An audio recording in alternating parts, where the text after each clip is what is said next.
So you think you need to spend thousands of dollars on professional gear in order to get great shots? Well, that's not entirely true. So there's a common belief that only expensive gear can produce professional high quality shots, but is that myth true?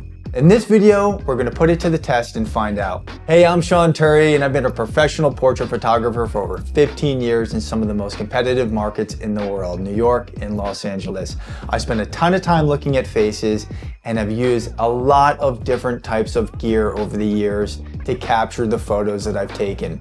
I'm very curious, being a gear junkie, what can we produce with something as simple as our cell phone versus the high-end gear that we're used to? So we're gonna compare two different setups. And we're gonna use my iPhone 14 Pro Max, and we're gonna use a mid-tier setup with the DSLR. We're gonna use the Sony ZV-E10 with an 85 1.8 millimeter mid-tier lens from Sony. Now, I'm not using an ultra high-end lens and camera body for this. One, because it's in use at my studio, but also I don't think we're gonna see a tremendous difference between the mid-tier and the high-end. So I really wanna see the contrast between something semi-professional and something more simple like the iPhone that's in everyone's pocket. So I'm going to use a fairly basic 2-light setup. I have a key light off to my right, which is going to create a soft shadow here. And then I have this kicker light here, which will create a bit of an edge light or highlight. And I want to see how the iPhone is able to capture this without all of its auto correction. So let's take a test shot and see how this looks. Okay, so here we have the Sony ZV-E10 test shot as well. And just as a comparison, we'll end up putting these on the monitor here, of course. They look very similar, but let's see how it looks once we bring it into the computer. Okay, so I brought both the photos into Lightroom for a side-by-side comparison. So let's take a look and see if you can tell the difference immediately. So at first glance, tell me which one you think is the iPhone shot, the left or the right one. Now, if you stare at it long enough, you can see that there are differences, and if you go into zoom here in the comparison, you can see right away which is the mid-tier Sony mirrorless camera and which is the iPhone. There's also a bit of processing I did in Lightroom to get these to match. If we take a look here, the first thing we notice is resolution, of course. Now, the image sensor on the iPhone is significantly smaller than what's even on this Sony ZV-E10, which is still a crop sensor. This is not a full frame sensor camera. Also, we notice when we start playing around with the highlights and the darks, there's just a bit more information in the Sony than there is with the iPhone. And if you take a look here and I try to push the darks in the iPhone, they're there.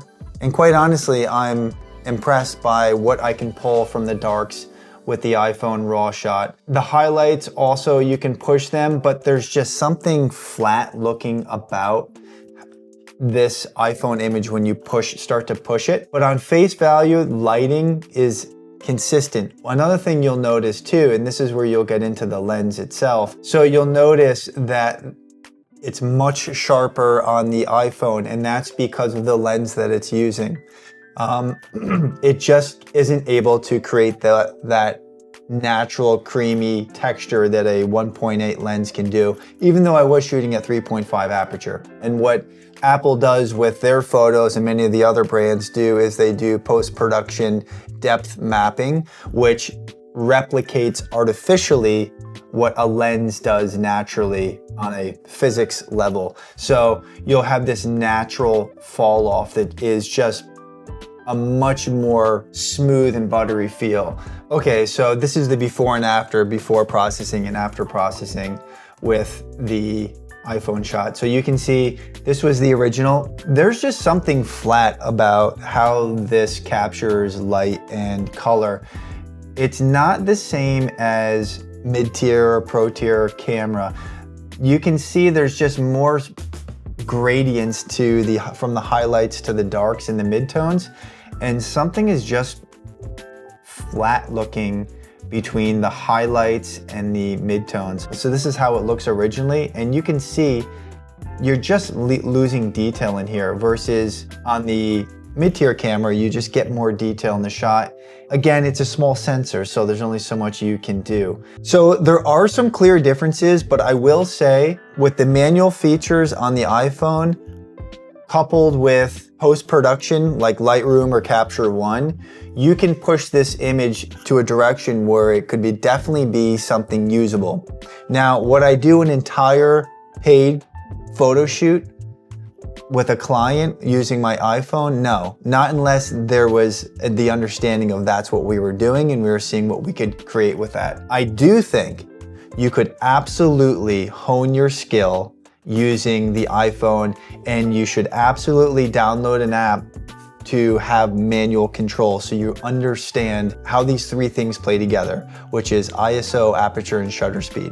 You will be limited with your lens choices. Now you can get aftermarket lens for your iPhone. I've seen some really cool, great results, but at that point you're already halfway there to getting a setup like this, which can really elevate what you're doing. So here's my final thoughts on my advice to someone making this comparison and if they should invest in a higher end camera. Do not go out and spend a ton of money on gear. Don't spend thousands and thousands of dollars on gear, because you know what? It's not gonna be any better on a $5,000 camera than it would be on a $200 camera, or quite frankly, your iPhone. You're only as good as the information you have. Invest your time in YouTube videos and free information. Start understanding the post-production process with Lightroom or Capture One. I would invest in lighting first. You're a master of light as a photographer, so you really need to understand how light impacts a shot. Your camera, all it's doing is light management. It's allowing light in and you're telling how you want it to let that light in. I would recommend, if you're using an iPhone, you're gonna have to use LEDs. I used LEDs today in this sample video, and I've used it with paying clients for years. I love LEDs for portrait lighting. They can work really nice. Buy yourself some inexpensive LEDs and start upping your game with understanding how to use lighting, and then bring that into post-production. Don't forget, there's billboards shot with iPhone shots. There's iconic photos in museums that were shot on old film 8x10s. It's not about the gear. The gear will just allow you to expand on your creative vision. If I were to give you a $100,000 Steinway piano or a inexpensive Yamaha digital keyboard and you don't know how to play the piano, you're still gonna be playing the same crap. And it's the same with photography. So learn your gear, start cheap. You can always sell it, upgrade, buy used, save yourself some money, and keep practicing. I'd love to know what you think, if you agree or disagree with me on the importance of gear. There's certainly an argument for both sides of this, though I do feel ultimately it comes down to your skill set. If you feel otherwise, prove me wrong. Take some shots. Let's see what kind of novice you are, and send me some mind-blowing photos that you took because the camera's so great. Tech is getting really good. There's AI integrations with the post-production software, so let's see where this goes. In fact, in 5 years, we might not even be talking about cameras. That might be like a dinosaur thing. We might be all using AI photography where everything's just created digitally. So if you have pushback on what I've said or what I've shared, send it. I'd like to hear. Do you think you need to have expensive camera in order to take great photos of something? No. You have to, it's based on the skill. Like how your skill is. Yeah. I didn't tell her that. How'd you know that? I don't know. Well, I think you're right. We're gonna find out.